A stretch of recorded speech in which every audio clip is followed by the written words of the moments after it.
Hello friends, welcome to our channel Computer Learning Redefined. I welcome you all to our channel. As you all know, we are solving computer science NET question paper that was held in December 2019. अभी तक हमने question number 40 तक solve कर लिया है. Let's move further. In this video we are going to solve question number 41 to 50. तो पहला question that is question number 41. It says match list 1 with list 2. Okay, list 1 को लिस्ट 2 के साथ match करना है और लिस्ट 1 के कंपोनेंट्स हैं.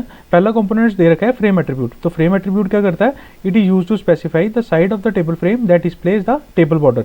Okay, the TR tag. TR stands for table row. तो टेबल रो वाला ऑप्शन ढूंढेंगे. To enclose each row in a table. Okay, tr is used to enclose each row in a table. va line stands for vertical align. तो vertical align वाला option देंगे. Simple short forms दे रखी हैं, va line, tr और anchor tag. va line का मतलब है for vertical alignment of content in a cell. तो a tag it is used as anchor tag. Anchor tag is used to create a link in html. I hope you all know that. तो इसका syntax कुछ ऐसे रहता है. a href equals to inverted commas के अंदर हम link डालते हैं, जो भी लिंक देना है, जैसे कि www.google.com और उसके बाद इसको बंद कर देते हैं. Simple. I hope you all know that. Okay, चलिए नेक्स्ट क्वेश्चन पे चलते हैं फटाफट. Next question says the time complexity to multiply two polynomials of degree n using fast Fourier transform method is. तो टाइम कॉम्प्लेक्सिटी क्या होने वाली है using fast Fourier transform method is theta of n log n. ठीक है, जैसा कि आप सभी जानते हैं, to multiply two polynomials of degree n it takes big O of n square time. Okay, तो फास्ट फूरियर ट्रांसफॉर्म मेथड क्या कितना टाइम लेगा? Theta of n log n. इस 10 मिनट की वीडियो में फास्ट फूरियर ट्रांसफॉर्म मेथड समझाना possible नहीं है, इसलिए we want you to remember this. Okay, in simple case to multiply two polynomials the time require is big O of n square. और fast Fourier से अगर हम solve करेंगे तो theta of n log n. I hope आपको ये समझ आ गया होगा. Let's move further to next question. Next question says let wij represents weight between node i at layer k and node j at layer k-1. k और k-1 layer की बात कर रहा है of a given multi layer perceptron. और क्या बता रहा है आपको, क्या दिया गया? मल्टी लेयर परसेप्ट्रॉन की बात कर रहा है. द वेट अपडेशन फंक्शन बताना है यूजिंग ग्रेडियंट डिसेंट. ओके, तो वो क्या होने वाला है? Option number 2 wij t+1. ये t+1 क्या है? वेट अपडेशन फंक्शन को बता रहा है equals to wij into T minus alpha of delta E upon delta wij. तो अल्फा किसको रिप्रेजेंट कर रहा है यहाँ पे? लर्निंग रेट को, और E represents the error. I hope आपको ये पता होगा. सिंपल सा फॉर्मूला है, ठीक है, जो क्या करता है? वेट अपडेशन का काम करता है. आई होप आपको ये समझ आ गया होगा. Let's move further to next question. The next question says a clique in an undirected graph g equals to V. ये g ve की क्या बात कर रहा है? इसमें जो v है वो वर्टेक्स सेट है और e क्या है? Edge set. Is a subset v dash which is subset of v of vertices such that. तो इसका आंसर क्या होने वाला है? Each pair of vertices in v dash is connected to by an edge. ये clique की definition है. Let's see this in detail. मान लीजिए मैंने एक एग्जांपल लिया. चलो पहले हम डेफिनेशन की बात कर लेते हैं. A set c is a clique of the graph if and only if c is subset of vg. ठीक है, क्लिक ए सेट c को हम क्या बोलेंगे? क्लिक तब बोलेंगे, सबसे पहले वो क्या होना चाहिए? जो c है वो सबसेट होना चाहिए वर्टेक्स सेट g का. And every pair of distinct vertices in c is adjacent in g. Okay, adjacent होनी चाहिए सारी वर्टिसेस g के. और दूसरा, this implies uv are adjacent in g means they are element of edge set g. चलिए, अगर आपको ये समझ आ गया होगा तो अच्छी बात है, नहीं समझ आया होगा तो इसको हम एग्जांपल से सॉल्व कर लेते हैं. Let's see this. मैंने एक ग्राफ लिया. ओके, यहाँ तक आप सभी को समझ आ गया होगा. मैंने एक ग्राफ लिया और ग्राफ में 6 वर्टिसेस हैं a b c d e f. Okay, I hope आपको ये समझ आ गया होगा. तो अब मैं बता रहा हूँ, मान लीजिए मैंने ये क्या किया, एक सेट मान लिया c1 एक सेट लिया. मैंने पहले क्या बताया? जो क्लिक होगी वो सबसेट होगी. ठीक है, वर्टेक्स सेट किसके? g के. तो c1 का मैंने वर्टेक्स सेट ले लिया एक a b c f. Okay, ये वाला, इसको मैंने कंसीडर कर लिया है. अब देखते हैं ये क्लिक है कि नहीं. क्लिक होने के लिए दो प्रॉपर्टी सेटिस्फाई करनी पड़ेंगी. पहली तो ये सबसेट होना चाहिए वर्टेक्स सेट ऑफ g, जो कि ये है वर्टेक्स सेट का ये सबसेट है a b c f. ये आपको सामने दिख जाएगा. और दूसरा, every pair of distinct vertices in set c1 is adjacent. जितनी भी डिस्टिंक्ट वर्टिसेस हैं c1 की, ठीक है, वो क्या होनी चाहिए? एडजेसेंट होनी चाहिए. अब एडजेसेंट कैसे हैं? देखो, a b के एडजेसेंट है, a f के भी एडजेसेंट है, a c के भी एडजेसेंट है, b a के भी एडजेसेंट है, b f के भी एडजेसेंट है, b c के भी एडजेसेंट है. सेम ऐसा हर एक पे अप्लाई हो रहा है. तो इसलिए ये क्या है? क्लिक है. ए ग्राफ के अंदर एक से ज़्यादा क्लिक्स हो सकते हैं। ओके, आई होप आपको ये समझ आ गया होगा। नेक्स्ट अगर मैं एग्जांपल लेता हूँ, एक सेट और ले लेते हैं, CDFE। अगर मैं एग्जांपल ले रहा हूँ CDFE, ये वाला CDE&F, ओके, ये वाला मैंने लिया। अब हम देखते हैं ये क्लिक है कि नहीं। तो चलो पहले देख लेते हैं, subset of vertex set of G, हाँ subset of vertex set of G, यहाँ तक तो ठीक है। Every pair of distinct vertices in set C is adjacent. अब इस सेट S का every pair of vertices adjacent है क्या एक दूसरे के? CF के एडजेसेंट है, CD के एडजेसेंट है, CE के एडजेसेंट है नहीं, CE के एडजेसेंट नहीं है, तो इसका मतलब ये क्लिक नहीं है। ओके, आई होप आपको ये समझ आ गया होगा। ओके, तो इंड्यूस ग्राफ, जो भी इंड्यूस ग्राफ होगा, हमको क्लिक से जो भी इंड्यूस ग्राफ मिलेगा वो क्या होगा? कंप्लीट ग्राफ होगा। ये आप याद रखना, ये आगे किसी एग्जाम में पूछ सकते हैं, ठीक है। सब graph induced by a click is always a complete graph. Please इसको याद करिएगा, क्योंकि ये आपसे क्वेश्चन में डायरेक्ट भी पूछा गया पहले भी। ओके, नेक्स्ट क्वेश्चन पे चलते हैं। Let's move to the next question. Next question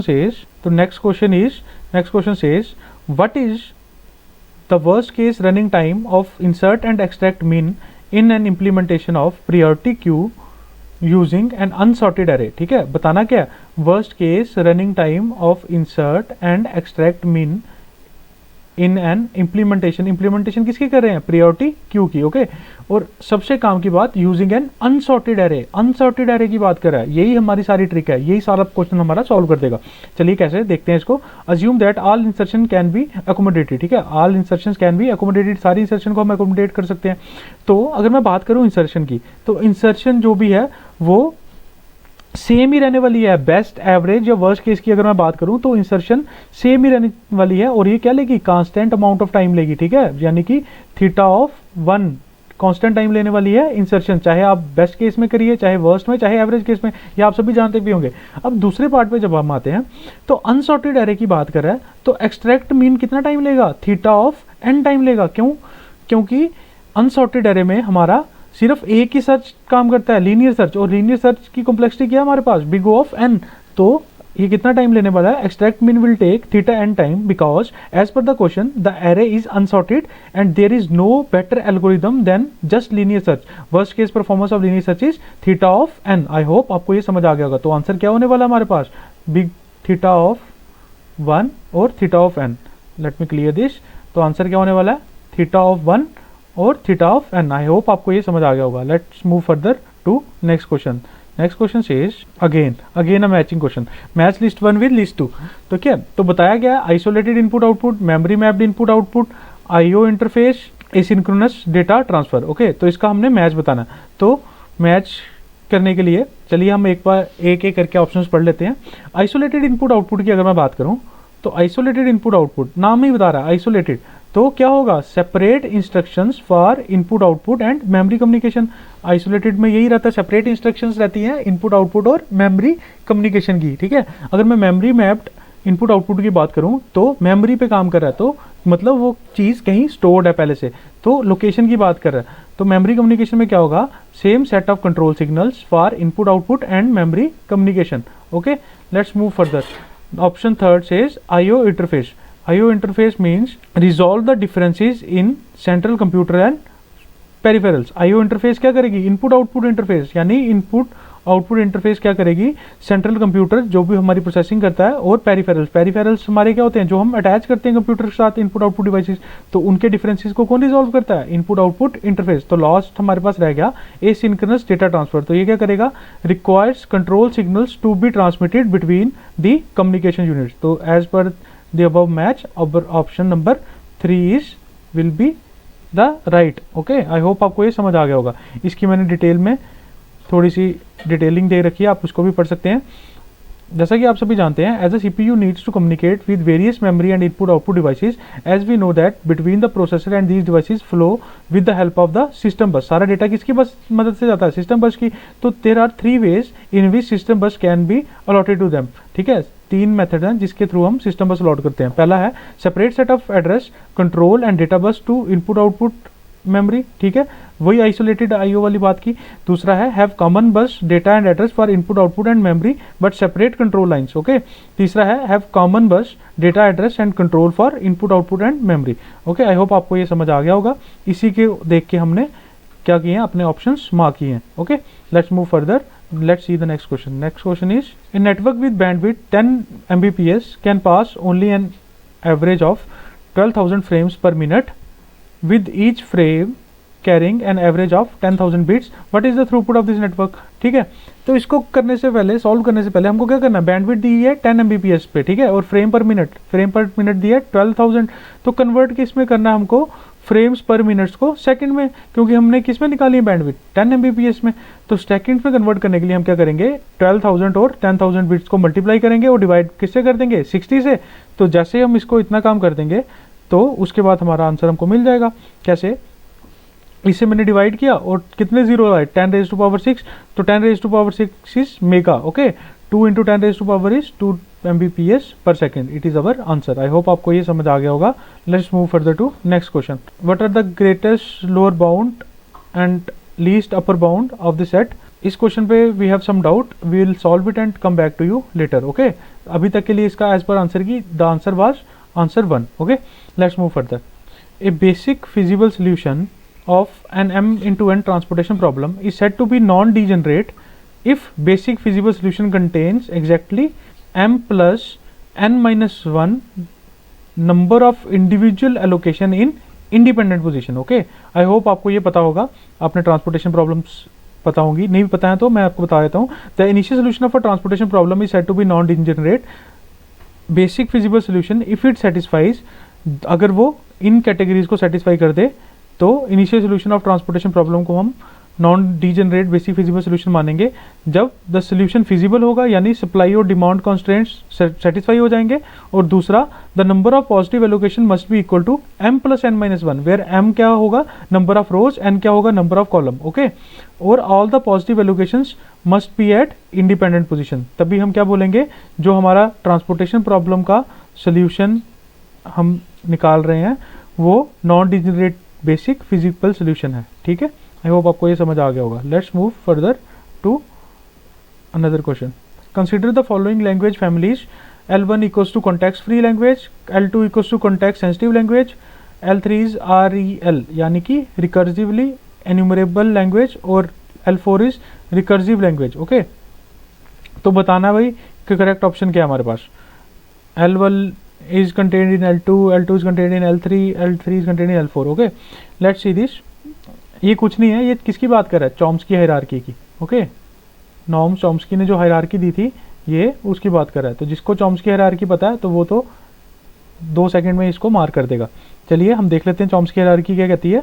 Chomsky hierarchy क्या कह रही है, ये मैंने क्या लिखी है, लैंग्वेजेस, ओके। ये लैंग्वेजेस और ग्रामर्स को डिफाइन कर रहा है। RL stands for regular language, CFL stands for context free language, CSL stands for context sensitive language, REL stands for recursive enumerable language, okay। next finite, इस RL को कौन चलाता है, finite state automata। CFL पे कौन काम करता है, कौन सा ऑटोमेटा चलाता है इसको, पुश डाउन ऑटोमेटा। CSL को linear bounded automata और recursive enumerable language को ट्यूरिंग मशीन। तो एज पर द चॉम्स्की हायरार्की हमारा करेक्ट ऑप्शन होने वाला है ऑप्शन नंबर 3, ओके। तो our correct option is option number 3। L1 is contained in L2, L2 is contained in L4 and L4 is contained in L3। I hope आपको ये समझ आ गया होगा। If you are enjoying our videos, अगर आपको लग रहा है कि हम अच्छे से काम कर रहे हैं तो please do like, share and subscribe to our YouTube channel. If you have any doubts you can post it in comments, and if you want us to teach you some specific topic you can also post it in comments, okay. I hope you will like our lectures. Thank you for watching.